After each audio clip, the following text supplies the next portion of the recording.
လောကကြီးမှာလူတွေဟာလူတိုင်းပြိုင်ဆိုင်ကြတာထက်ဒီ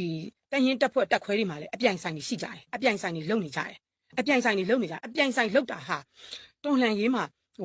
တို့ကတိုက်တယ်ဟာလားသူတို့ကဘယ်နေရာမှာတိုက်လဲငါတို့ကဘယ်နေရာမှာတိုက်လိုက်မယ်သူတို့ဘယ်နေရာကိုသိမ်းလိုက်ငါတို့တော့ဘယ်နေရာကိုသိမ်းလိုက်မယ်ဆိုတဲ့အပြိုင်ဆိုင်မှုမျိုးကိုပဲလိုချင်တာဟုတ်လားအဲ့လိုပြိုင်ဆိုင်မှုကမရှိဘူးသူမှလက်နဲ့ဘယ်လောက်ရှိတာလဲငါမှအင်အားဘယ်လောက်ရှိတာလဲစသည်အဖြစ်ပေါ့နော်အမအပြိုင်ဆိုင်နဲ့ပြီးကြတော့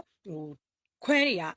ကလူစုပြီးတော့တမင်းတွေပေါ့ထောင်တာတွေကများတယ်ဒီမှာလက်ရှိနေတဲ့နေရာမှာစီကံတကြနဲ့အုပ်ချုပ်သွားမယ်ငါတို့ဘယ်နေရာမှာဝိုင်းဝန်းရမယ်ဘယ်နေရာမှာလိုအပ်နေတဲ့ကောင်ဖြည့်ဆည်းရမလဲဆိုတာထက်ငါတို့ကိုယ်နဲ့ကဗိုလ်တက်လုပ်မယ်ငါတို့ကိုယ်နဲ့ကဗိုလ်တက်လုပ်မယ်ဆိုပြီးလူတွေကများတယ်များနေကြတယ်ဘိုးကြီးပဲလှုပ်ချင်နေကြတယ်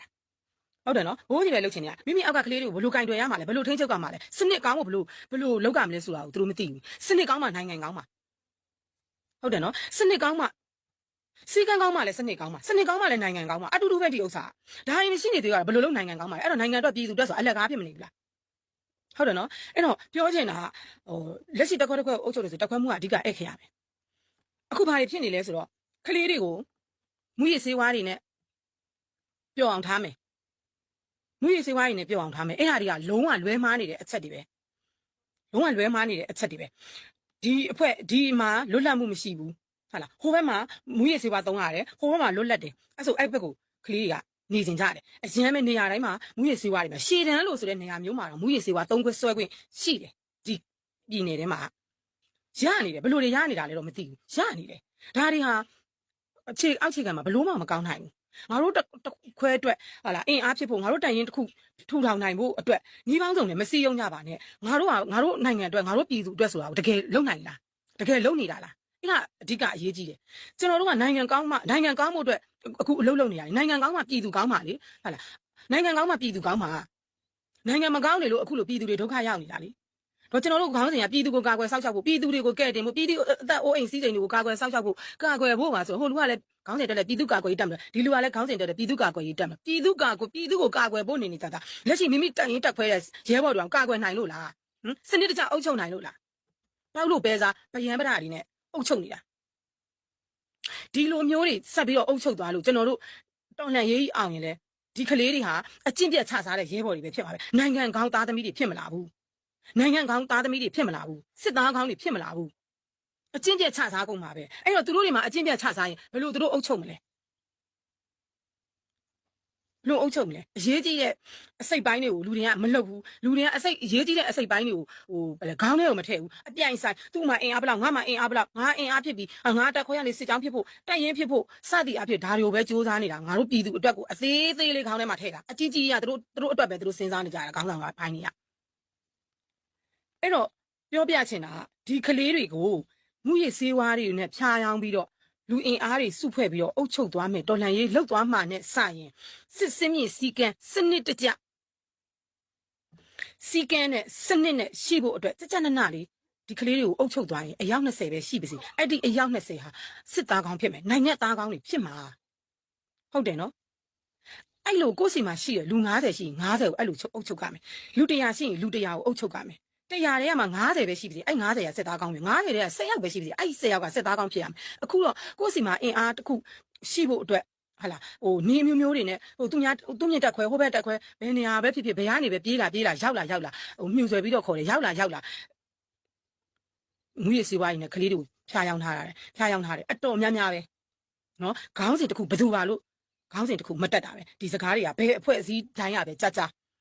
တော်တော်များများဒီလိုနီးတွေနဲ့ပဲကလေးတွေကိုတိမ်သွင်းထားတယ်စီယုံထားကြတယ်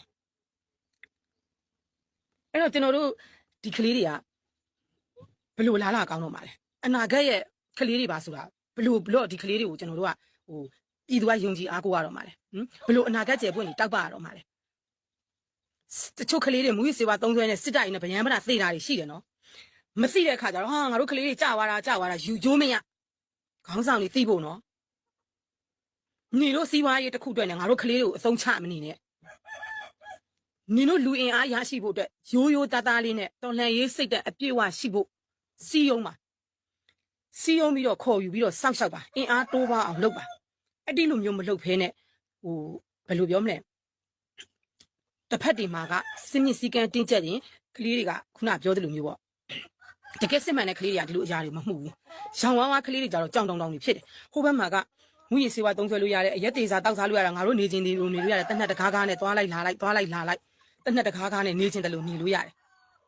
ကိုယ့်ရဲ့တန်ရင်တက်ခွဲမှာတစ်တပင်စိုက်ဖို့တောင်မှလုတ်ချင်ကန်စင်ချိန်မရှိဘဲနဲ့တနက်တကားကားနဲ့သွားလာလာနဲ့သွားလာလာတော့စစ်တိုက်ဖို့မဟုတ်ဘူးနော်စစ်တိုက်တာကိုမပြောဘူးစစ်တိုက်ထဲကိုရှေ့တန်းသွားရမယ်ဆိုရင်ကြောက်ပြီးတော့မသွားတဲ့ကလေးတပုံဟုတ်တယ်ဘာလို့လဲစစ်တိုက်တာအခက်မသိရင်သေတတ်တယ်မှန်တယ်လက်ခံပြီးတယ်အဲ့ဒါဟုတ်တယ်နော်အခက်မသိရင်သေတတ်တယ်မသွားရဘူးတတ်တိကြောင်လည်းနဲတယ်ရတယ်ရှေ့တန်းမသွားရင်နောက်တန်းမှာရှိတဲ့ဝေယဝိစာကိုလုပ်ရမယ်စသည်အဖြစ်ပေါ့နော်အများကြီးပဲကလေးတွေမှာရှိတယ်အဲ့တော့ခေါင်းဆောင်ပိုင်းအနေနဲ့မိမိတို့စီမှာရောက်ရှိနေတဲ့ကလေးတွေကိုတိတိချာချာလေးစီကံတကြလေးထိန်အုပ်ချုပ်ပါနော်စစ်သားတယောက်စစ်သားလို့ပဲသုံးနှုံးတယ်စစ်သားလို့ပဲသုံးနှုံးဘာလို့လဲလက်နက်ကင်တာဖြစ်တဲ့အတွက်နော်ဘယ်လက်နက်ကင်အဖွဲ့အစည်းမဆိုစစ်သားပဲဘာလို့လဲစစ်ဆောင်မှမဟုတ်တာဟုတ်တယ်နော်စစ်သားနဲ့စစ်ဆောင်နဲ့ရှိသေးတယ်စစ်ဆောင်ဆိုတာလက်နက်မကင်ဘူးစစ်ဘေးတွေရှောင်တာရှိတယ်လို့မင်းအောင်လိုက်ဖမ်းမာကိုကြောက်လို့ဖမ်းမာကြောက်လို့ဖတ်ပြေးတာပေါ့နော်ဖမ်းမာကြောက်လို့တနေ့ရမှာလာရှောင်နေတာပေါ့နော်ဒါမျိုးဟာလေဟိုစစ်ရှောင်ပဲအဲ့လိုမဟုတ်ဘဲနဲ့ငါတို့ကပြည်သူအတွက်တိုက်ပွဲဝင်ခြင်းလို့ဆိုပြီးတော့မှလက်နက်ကင်ပြီးရောက်လာတာကစစ်သားပဲဟုတ်တယ်နော်စစ်သားပဲအဲ့တော့စစ်သားလို့ဖြစ်ပြီးဆိုရင်စစ်စင်ကြီးစီကံအုပ်ချုပ်ကမယ်အရက်သားတောင်အရက်မှာအရက်စီကံရှိတယ်စစ်သားမှာလည်းစစ်စင်ကြီးစီကံရှိတယ်မိမိတို့ရဲ့စစ်သုံးဆောင်ပစ္စည်းတွေကိုတန်ဖိုးထားဖို့မိမိတို့ကင်ဆောင်ထားတဲ့လက်နက်တွေကိုတန်ဖိုးထားဖို့သူတို့တွေကနေမှတဆင့်နောက်တက်လာတဲ့တော်လန်ရဲ့ညီကောင်မောင်နှမတွေကိုစင်ကဲအုပ်ချုပ်သွားနိုင်ဖို့ဟုတ်လားသူတို့တွေကမှပြန်ပြီးတော့မှနောက်ထပ်ဒီအနာဂတ်ထပ်ပြီးရောက်လာတဲ့မျိုးဆက်တွေကိုပြန်ပြီးတော့သူတို့ကလက်ဆင့်ကမ်းသွားမှာအုပ်ချုပ်သွားမယ်ကိုကဲသွားမယ်သူတွေဖြစ်တယ်ကိုကဲသွားပြင်မယ်လက်ရှိမိမိမှာရှိနေတဲ့လူတွေကိုဒီလိုမျိုးစီကံတကြနဲ့စနစ်တကြနဲ့မထိန်ချုပ်ထားဘူးမထိန်ချုပ်နိုင်ဘူးဆိုလို့ရှိရင်ဘယ်လိုလုပ်ရှေ့ဆက်ပြီးတော့မှဟိုပြဿနာဘောင်းဆောင်မျိုးဘယ်လိုဖြေရှင်းမလဲဘယ်လိုအုပ်ချုပ်နိုင်မလဲဘယ်လိုအုပ်ချုပ်မလဲကျွန်တော်တို့ရဲ့အဓိကရည်ရွယ်ချက်ကအာဏာရှင်ကိုတော်လှန်ဖို့အာဏာရှင်အမြင့်ပြတ်တိုက်ထုတ်ဖို့တခုဖြစ်တယ်မှန်တယ်ဒါပေမဲ့စနစ်တကျရှိဖို့လိုတယ်ဒီကလေးတွေကတော်လှန်ရေးပြီးသွားရင်တွားနေလို့မြောင်းနေသွားချင်တယ်သွားတည်ချင်တဲ့နေရာမှာသွားနေချင်တဲ့နေရာမှာနေဆိုပြီးကျွန်တော်တို့လွတ်လိုက်လို့မရဘူးဒီကလေးတို့ရေဆုံးမြေဆုံးဒီကျွန်တော်တို့မှာတာဝန်ယူရမယ်ကုညီရမယ်လိုအပ်တဲ့အရာတွေကိုတင်ပြပေးရမှာပဲတင်ကြားပေးရမှာပဲအဲ့ဒါခေါင်းဆောင်တွေရဲ့အလုပ်ပဲဟုတ်လားဟိုတိုက်ပွဲတစ်ခုသွားတိုက်တယ်တိုက်ပွဲချက်ကိုကြီးညာလိုက်တယ်အင်အားဘယ်လောက်ရှိတယ်ဟုတ်လားအင်အားဘယ်လောက်ရှိတယ်ကြီးညာလိုက်တယ်တိုက်ပွဲတစ်ခုကိုသွားတိုက်တယ်ကြီးညာတယ်အဲ့ဒီရဲ့နောက်မှာပေးဆက်နေရတာအများကြီးပဲဘာကြောက်လဲဆိုတာတွေလည်းရှိသေးတယ်မိမိတို့ကလေးတွေမိမိတို့စနစ်တကျတင်ပေးထားမှုမရှိဘူးစနစ်တကျကုကဲထားမှုမရှိဘူးအုပ်ချုပ်ထားမှုမရှိဘူးတိုက်ခိုက်ရေးစွမ်းရည်ဘယ်လောက်ပဲကောင်းကောင်းစီယုံရေးစွမ်းရည်မကောင်းရင်လည်းအလကားပဲအုပ်ချုပ်မှုစွမ်းရည်မကောင်းရင်အလကားပဲနင်းတိုက်ခိုက်ရေးတော့ကောင်းတယ်ဒါပေမဲ့နင်းမှာအုပ်ချုပ်မှုမကောင်းတဲ့ခါကျတော့နင့်ကလေးတွေဗျံပတာဖြစ်မနေဘူးလားဗျံပတာဖြစ်နေတယ်အဲ့ဒါဘာလို့လဲအဲ့တော့ကိုကတိုက်ခိုက်ရေးစွမ်းရည်လည်းကောင်းရမယ်အုပ်ချုပ်မှုစွမ်းရည်လည်းကောင်းရမယ်ကုကဲမှုလည်းကောင်းရမယ်ဒါတွေကိုကိုကအဓိကအခြေကြကန့်တွယ်နိုင်ရမယ်ခေါင်းဆောင်တွေကစီကံတကြထိန်းချုပ်နိုင်မယ်ငါတို့စီကံတကြလို့တို့မနေလို့ပြေးတယ်ထွက်ပြေးတယ်ရဲဘော်တွေကဘာလို့လဲမူရစေဝါသားကောင်တွေဖြစ်သွားပြီလေကလေးတော်နိုင်ရဲဘော်တွေတော်တော်များများမရှိဘူးဆိုတဲ့တိုင်ရင်တက်ခွဲမရှိဘူးဗျာဒီနေမြေမှာဟုတ်တယ်နော်မရှိဘူးဆိုတဲ့မူရစေဝါမသုံးရပါဘူးစီမီစီကံထုတ်ထားပါဆိုတဲ့နယ်မြေပြောမသုံးဆွဲရပါဘူးသုံးဆွဲရင်အပြစ်ကြီးမားတော့အပြစ်ပေးမှာမယ်တိုင်ရင်တက်ခွဲထဲမှာမရှိပါဘူးပြောဘယ်တိုင်ရင်တက်ခွဲရှိလဲပြောင်းသားမလုပ်နဲ့တိုင်ရင်တက်ခွဲတိုင်းမှာရှိတယ်နေရာတိုင်းမှာရှိတယ်ဟုတ်တယ်နော်ကျွန်တော်တော်လှန်ကြီး၄နှစ်ရှိသွားပြီအစိုးတွေရောအကောင်းတွေရောကျွန်တော်ကိုနိုင်ရှေ့စစ်မျက်နှာပြင်ကိုအချိန်ချင်းဆင်နွှဲခဲ့ပြီးသားအနောက်မှာလည်းဘ ഹു တုဒဘောင်းစုံမျိုးနဲ့နေခဲ့ပြီးသားကျွန်တော်နှောကြည့်ပါပြီဟုတ်တယ်နော်အဲ့တော့ပြောချင်တာက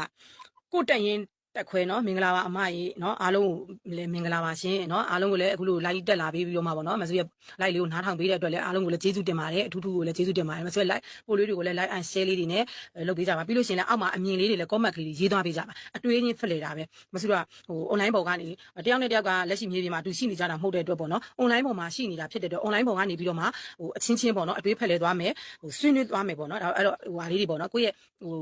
အတိဘယ်လိုပြောမလဲဟိုတွေးမိတဲ့လောက်ကလေးတွေပေါ့နော်ဖြစ်နိုင်စီလေးတွေတွေးမိတဲ့ကလေးလိုအပ်တာလေးတွေဖြည့်စွမ်းပြီးတော့ comment ကလေးရေးသွားပေးကြပါနော်